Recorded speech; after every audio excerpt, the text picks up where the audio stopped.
We know a week from today, you're going to be in the midst of that turkey hangover. So we're going to get you some extra helpings of data and market outlooks today to get you prepped for that Thanksgiving dinner conversation.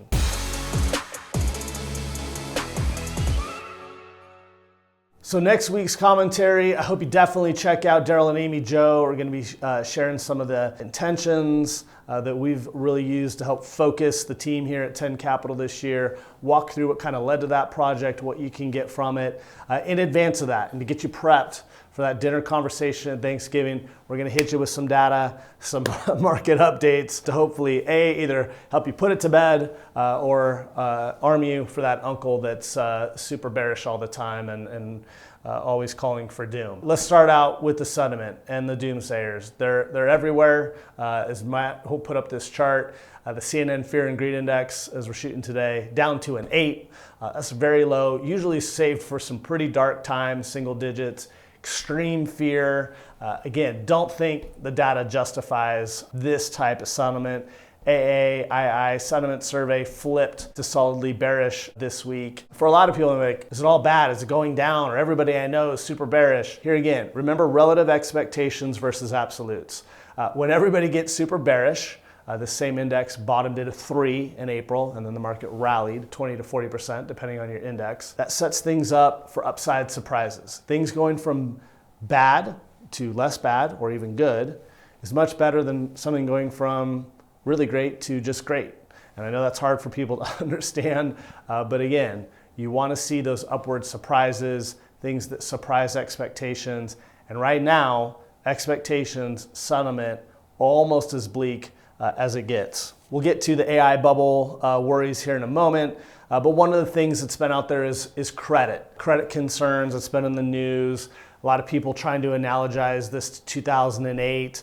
People love to, we'll get to the AI bubble in 1990 in a minute, they love to just find a lazy comparison from the past without really making sure it plays out all the way across the board.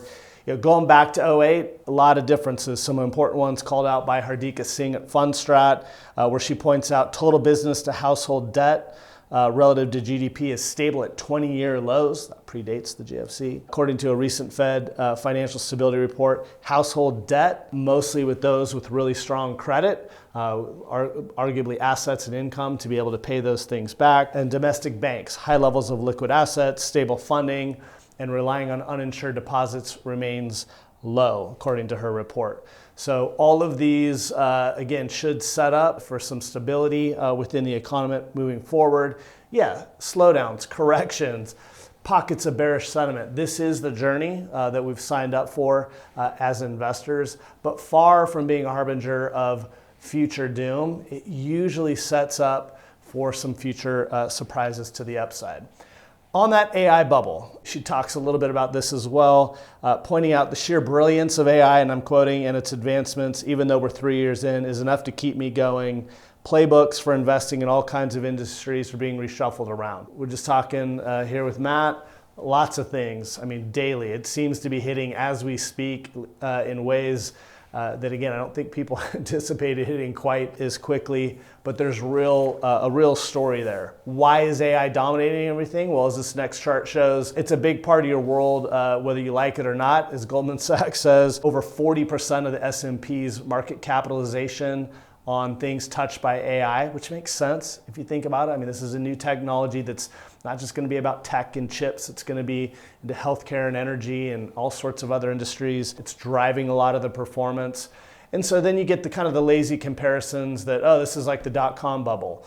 This next chart from Invesco shows even on a price level, it's nothing like the dot-com level. Furthermore, while investors love to focus on price, buy things that have been going up, sell things that have been going down, use that to justify your position, what you really need to be looking at is valuations. What are you paying for this thing?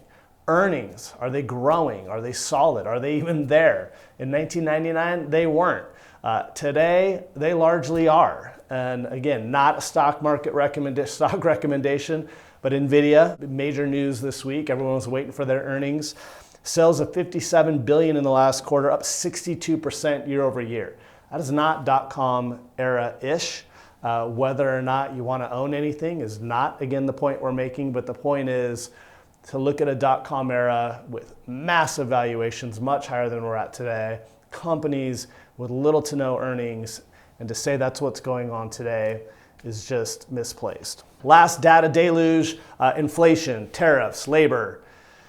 With the shutdown still a little foggy, but if you look at inflation swaps, this was called out by strategists, one-year inflation swaps, people going out and hedging, beginning to roll over, weakening, seeming in other areas as well. Labor, September jobs data, we're not going to get an October report because of the shutdown. Jobs up 119,000. A combination of these probably takes the Fed totally off the docket in December. Odds were already below at 30%, but dropping. But again, not all bad. We don't want a labor market that's cratering, even if it means a Fed cut. But it does set up, I think, for things in 2026 to give the Fed some cover, most notably that inflation coming down. In the written commentary this week, we go into a little bit more and share some great insights. Tariffs, San Francisco Fed paper that came out and was talked about last week in the news, shows tariffs actually proving to be deflationary. We told you this months ago. Now that largely comes through job destruction and slowing down of the economy, so it's not all good. But as we're focused on the Fed, and the market definitely seems focused on the Fed right now, it does likely mean that the Fed again will have reason, cover, however you want to put it, to cut into 2026. You put that in with, again, AI efficiencies, tax cuts coming out of the recent tax bill, a lot of catalysts that set up that would be things that should encourage and support growth in the new year. And while your friends and neighbors may be bearish, retail sentiment obviously is bearish, we talked about that.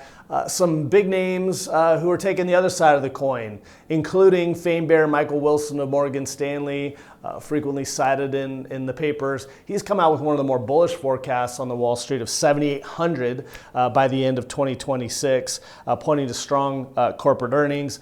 Tom Lee of Fundstrat, somebody who's been bearish but been right for a long, or bullish, excuse me, but been right for a long time.